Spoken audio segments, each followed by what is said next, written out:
तीन बहुओं के रवैये से सासू माँ बहुत परेशान थी।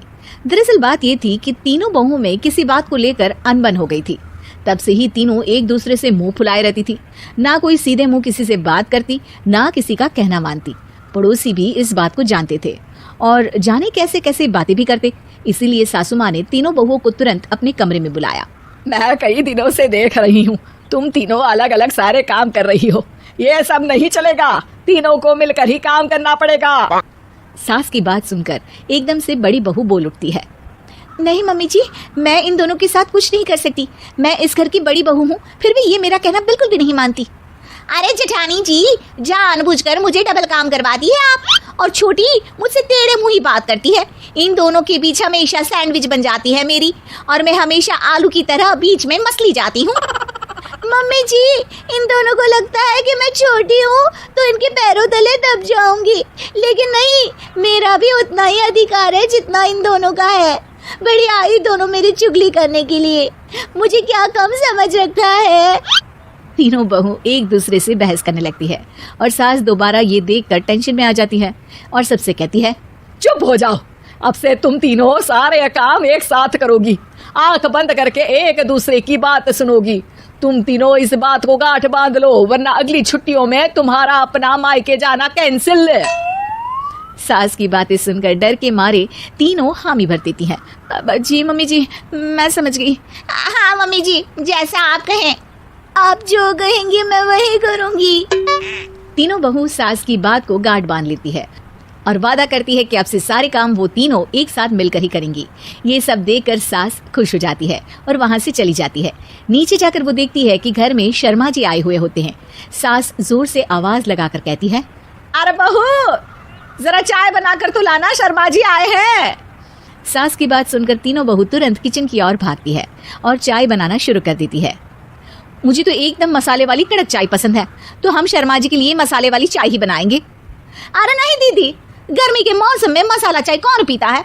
मैं तो शर्मा जी के लिए इलायची वाली चाय ही बनाऊंगी। ये कैसी बात कर रही हैं आप दोनों। मेरी मम्मी ने सिखाया है कि मेहमान को ज्यादा दूध और शक्कर वाली चाय देनी चाहिए, वरना वो घर वालों को कंजूस समझते हैं। तो मैं तो शर्मा जी को ऐसी ही चाय दूंगी। तीनों बहुएं अपने अपने तरीके से चाय में शक्कर, मसाला, पत्ती सब डाल देती है। उबलने के बाद तीनों मिलकर चाय बाहर लेकर जाती है और शर्मा जी और सासू माँ को देती हैं। चाय पीने के बाद शर्मा जी सासू माँ को देखकर शर्मा जाते हैं और शर्मिंदा महसूस करते हैं कि आखिर उन्होंने चाय पीने के लिए हामी क्यों भरी। सासू माँ भी चाय पीना शुरू करती है और कहती हैं, अरे बहू, ये कैसी चाय बनाई है? चाय है या मीठे दूध की बासुंदी? हाँ, चाय अच्छी नहीं लगी क्या? कोई बात नहीं, हम पराठा बनाकर लाते हैं। चलो चलो अंदर। हाँ चलो। हाँ, आती हूँ मैं भी। नहीं, मेरा पेट चाय ने ही चौपट कर दिया, वही काफी है। पराठे से पोपट नहीं करवाना, मैं तो चलता हूँ। शर्मा जी चुपचाप पतली गली से निकल जाते हैं। अगले दिन सास बहुओं से कहती है, अरे बहू, जाओ जाके ऊपर के गेस्ट हाउस की सफाई कर दो।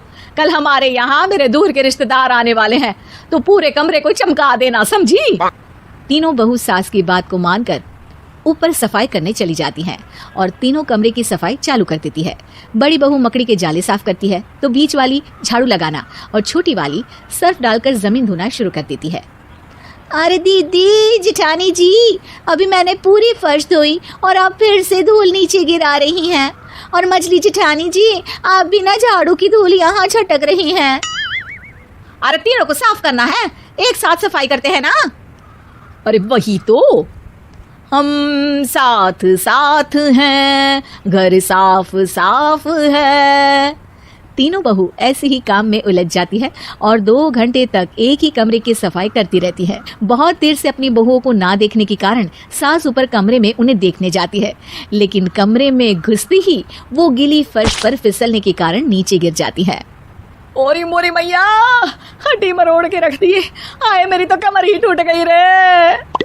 तीनों बहुएं सास को उठाती हैं और बिस्तर पर सुला देती है। अरे मेरे हाथ पैर दर्द कर रहे हैं, दबा दो, आराम मिलेगा। हाँ जी माँ जी। अरे जी माँ जी, जी माँ जी। और तीनों बहुएं एक साथ सास के हाथ को दबाना शुरू कर देती है। माँ की तो चीख ही निकल जाती है और नतीजा ये होता है कि सास के बचे हुए शरीर में भी दर्द उठ जाता है। हाय राम, ये क्या कर दिया तुम तीनों ने। अरे मेरी तो किस्मत ही फूटी है कि तुम जैसी बहुएं मुझे मिली। हे भगवान, पूरे शरीर में दर्द बढ़ गया है। अब तो पता नहीं कि चल भी पाऊंगी या नहीं। माफ करो, मुझे गलती हो गई मुझसे कि तुम तीनों को एक साथ काम करने के लिए बोला। सोचा था तीनों मिलकर अच्छे से काम करेगी, लेकिन बड़े बुजुर्ग सही कहते थे कि 3 तिगाड़ा काम बिगाड़ा। तुम लोगों ने ये बात ना आज साबित करके दिखा दी। तुम तीनों को तो समझाना यानी मानो भैंस के आगे भी न बजाना है। तुम्हें अकेले अकेले काम करना है ना, तो अब से तुम अकेले ही अपना अपना काम करो। तीनों बहुएं वहां से जाने लगती है। अरे कहाँ जा रही हो? आप ही ने तो कहा कि अपना अपना काम करो, तो मुझे मुल्तानी मिट्टी लगानी है। अरे मुझे भी तो नेल पॉलिश लगानी है। मुझे ना मेहंदी लगानी है। सास अपना सर पीट लेती है और कहती है, अरे मुझे भी लगाना है कुछ। क्या माँ जी? क्या माँ जी? क्या माँ जी? तुम्हारे घर वालों को फोन तुम्हारी हरकतें बताने के लिए।